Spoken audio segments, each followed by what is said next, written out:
Welcome to the Sex Science Podcast, where we turn the latest peer-reviewed research on intimacy and sexuality into fun, accessible conversations. Generated by AI and fact-checked by experts, the Sex Science Podcast was created by LaShaw to empower you through knowledge. So, join us as we explore pleasure, relationships, human connection, and everything in between.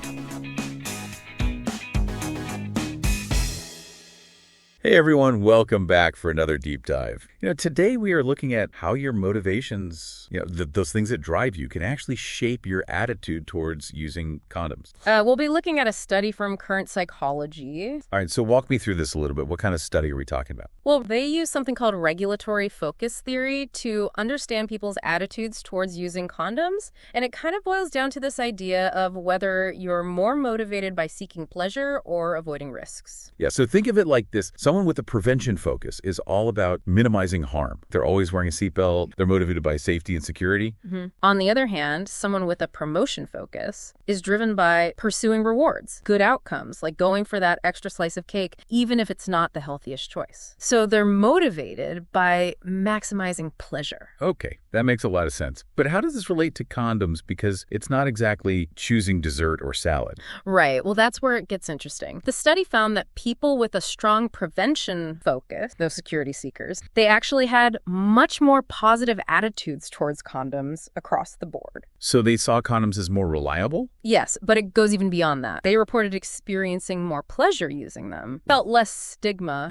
about negotiating condom use or even just buying them. Okay, wow, that's pretty significant. What about the pleasure seekers then, those with a promotion focus? Did they just throw caution to the wind? Not necessarily. They also saw condoms as reliable and felt comfortable discussing using them. However, their positive attitudes didn't always translate into consistently using condoms in real-life situations. So they had good intentions, but didn't always follow through. Yeah. What do you think explains that disconnect? Well, the researchers, they actually found a fascinating link between regulatory focus and risk perception. They found that those with a prevention focus, so that the ones who are more cautious in general, actually perceived a lower risk of HIV infection. Wait, so the people who are more cautious about risk felt less at risk. How does that work? That's a great question. So the study suggests it's because individuals with the prevention focus may already be engaging in other safer sex practices, which then leads to that lower perceived risk. Okay. It's like they have this built-in safety net that kind of boosts their confidence. That's interesting. So even though both groups see condoms as reliable, they're approaching the whole situation from a different mindset. Exactly. Their underlying motivations and how they perceive risk are completely different. And that can really have a big impact on their behavior. Considering those potential consequences down the line, It's like they're playing chess thinking several moves ahead. Yeah, whereas those with a promotion focus are kind of more in the here and now,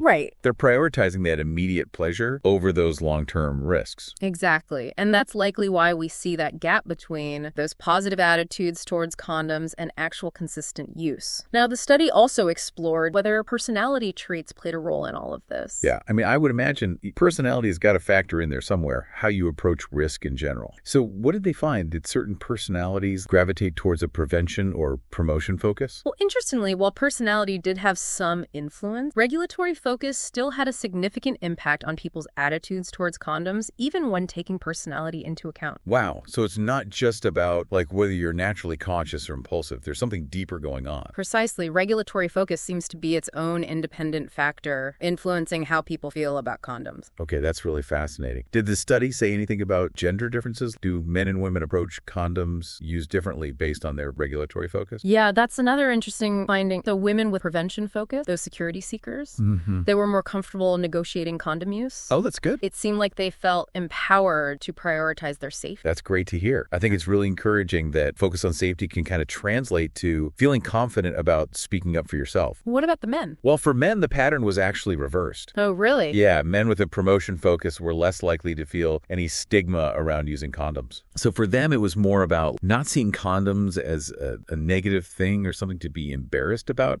It sounds like they were more comfortable with them because they kind of viewed them as just a normal part of sex. Which might seem a little counterintuitive at first, because you might expect those focused on pleasure to be more resistant to anything that could potentially decrease sensation. Yeah. But this suggests they've maybe moved beyond those concerns. That's interesting. It makes you wonder how understanding these motivations could help people make more informed choices about their sexual health in general. Absolutely. It really highlights suggests that it's not just about education or access to condoms. There are these underlying psychological factors at play, individual motivations that shape our views and behaviors around sexual health. And I imagine those motivations probably go beyond just condom use. They probably influence all kinds of other sexual health decisions as well. Definitely. Like, think about things like getting tested for STIs, having those open and honest conversations with partners about sexual history, or even choosing what types of sexual activities to engage in. It's very likely that our regulatory focus influences all of those choices. It's having this new lens to look through to help us understand ourselves and our partners better. So what does all this mean for our listeners?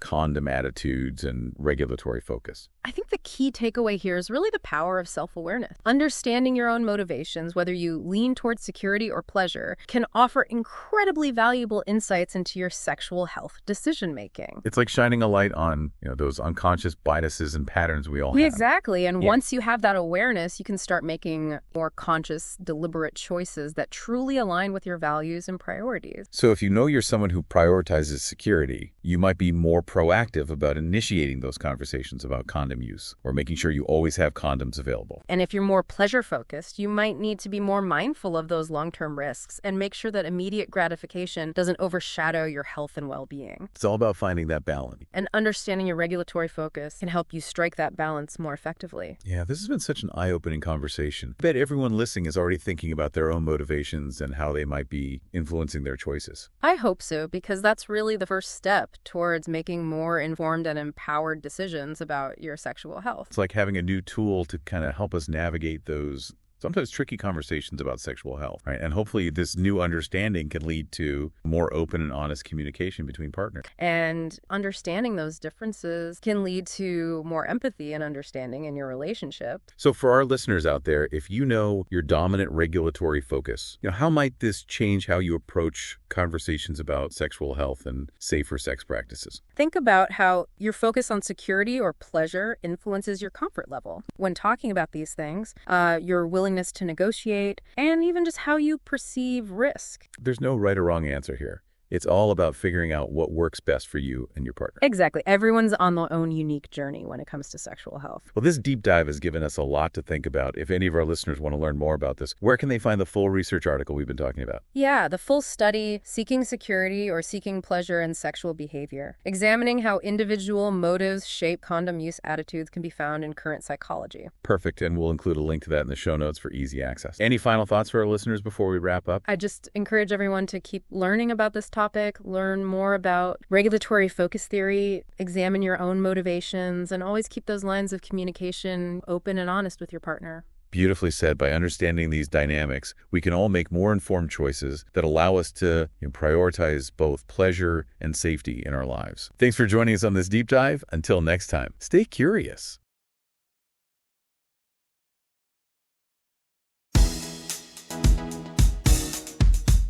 Thank you for listening to the Sex Science Podcast brought to you by LaShaw. We hope that you learned something new about the wonderful world of human intimacy and sexuality, and join us next time as we dive into more fascinating research. And remember, science is for you.